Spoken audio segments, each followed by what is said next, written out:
everyone, and welcome back to another episode of the interior design series. As promised in my last video, today I will take you through my living room space. While I do that, I will give you some very important tips on why my room is decorated the way it is, in the hopes that you could take these tips back and use them while you decorate your living space. If you need to, of course. Hi, my name is Seetal, and for the best advice on DIY's interior design, minimalism, mindfulness, and spirituality, that's a mouthful, do subscribe below and hit the notification button too so you get notified every time I post a video. I post a new video every Wednesday. Now, without wasting any more time, let's get started with today's video. Before we begin, just to let you know, I posted a video last week on my top tips on how to plan a room layout from start to finish. If you haven't, I'll put a link up below so you can watch that video. If you did watch that video, the tips that I'm going to give you in this video might relate to you a little better. Now let's get on to my living room tour. This is my current living room layout. It is very minimal, but at the same time it can sit a whole bunch of people. From this living room you can take two important points. One is I have a very minimal design, and there is some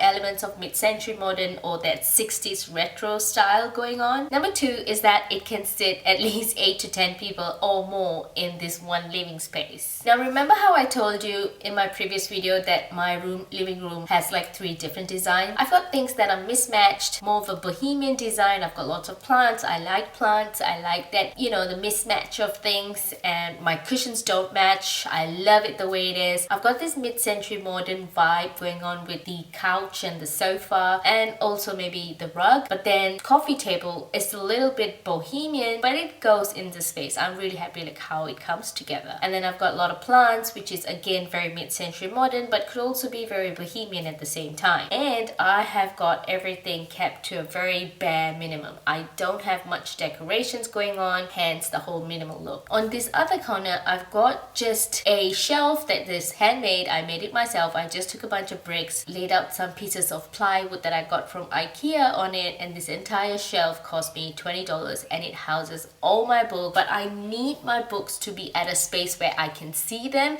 and I can sit and read them. So my books are laid out here just perfectly so that I can sit on the carpet here, pick out the book that I want to read, and I could choose to sit on this famous IKEA chair to read my book, or head over to my room or outside where I get more light. Not to get me wrong, I do have a lamp here, but this lamp does not really do justice for reading. It's more of a light to sort of brighten up that dark corner in the end. This IKEA chair, on the other hand, is not something that kind of goes exactly in the space because it's a little bit of a mismatch on its own, and that's okay because that's how we use this living space. So this is how my husband uses this living space. In our living room, we've got speakers, quite the snazzy speakers, I would say. I don't know much about speakers, but my husband's really into it. So when he listens to his music, this chair is a chair that's easy to pull. It's lightweight. My hubby pulls his chair, puts it in the middle of the living room where he sits down and listens to the music, because he says the speakers both have to be in front of you and in every, you know, on either side, so that you get the best sound when you're listening to the music. That's actually the best way to listen to music, apparently. So I leave this chair in this space so it's easy for him to drag it and put it back here. I don't use this living space as much as what I would like to say I use on a daily basis, but it is very important for us to have a nice space to have all our friends over, because we do love entertaining. And with the whole mid-century vibe, now I'm not so much of a mid-century vibe kind of person, but when we decorated our previous house, we decorated it for the purpose of to do a makeover and to resell the house. So when I decorated it, I kept in mind that the decoration that I would do would appeal to the masses of people when they buy the house. Now when we actually sold the house, we had to take all the furniture back. So a lot of the pieces got sold, but some of the pieces we didn't sell and decided to just use it, because why buy new furniture again? Because every time we move houses, we don't actually carry our furniture with us because it costs money to move the furniture pieces. So we try to move only the very important things that we need to move, and then leave the furniture there, sell this furniture, and either buy second-hand pieces or brand new.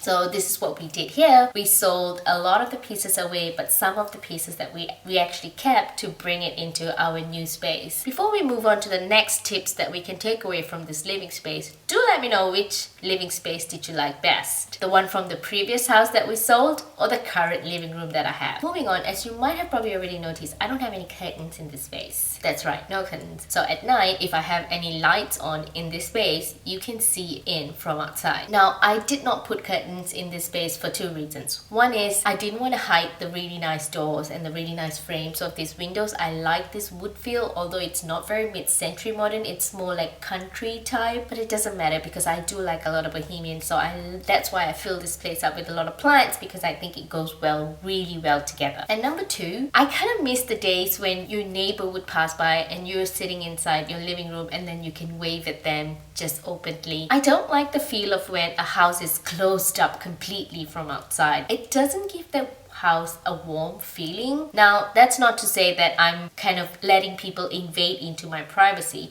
I don't walk around indecently in this space because we do have this living room is actually separated by a door, and the main spaces that we use are all at the back. So if I was walking around the house indecent, no one would actually see me, in the front at least. Although I don't really do that because I don't fancy walking around the house indecent. Now, going back to the reading nook that I have in my living room space, this brings us to another important tip, is that I know how I live. So I love reading books, as I mentioned earlier, and I love to have my books on display, but I don't want to break the bank, and I want to try to use as much of stuff that I already have around the house. So I had bricks lying around behind the house. I just bought these IKEA shelves. It cost me like $20, I think, for the whole lot, and I put it in this place and it looks really nice together. It comes up together and I can display my books. And then I put this rug in this place. This rug was in my kids' bedroom in the last house, and I use it in this space just so it sort of gives this whole nook a space, because when you put a rug in a living room, it separates that space from the rest of the house. And lastly, let's look at the complementary items or decor pieces that tie a room together. Now, when you're decorating a place, everyone always says artwork, artwork, artwork is so important. But guess what? I have no artwork in my living room. I know, but it's not that I don't enjoy artwork. I've got a lot of artwork that I want to frame up that I got from different countries that I've visited, but the cost of framing up a piece of painting that you've brought from overseas in Australia is actually quite expensive, and that's why our walls are still bare. So instead, I'm just waiting this period out until I'm comfortable enough to spend that kind of money to frame up my paintings, and then I could put it up on the wall, or I could just go with something completely DIY and much cheaper to put it up there. And as you can see in this living space, I'm not a big fan of matchy items. My cushions don't match each other. They're all completely different, and they all have a story of its own. This lamp that we have in the corner is big, and to some people it might not even go together, but to me it fits perfectly fine because my husband chose this lamp when we first moved into our apartment, and he absolutely loved this lamp. Like, he always wanted a big huge lamp, and putting this piece of decor in my living space just makes me feel like I've always kept my husband in the loop of decorating our living space together, because it is a space that we use together. So every single piece, I just don't go out and pick a piece. Sometimes I do when it doesn't really matter, but the big pieces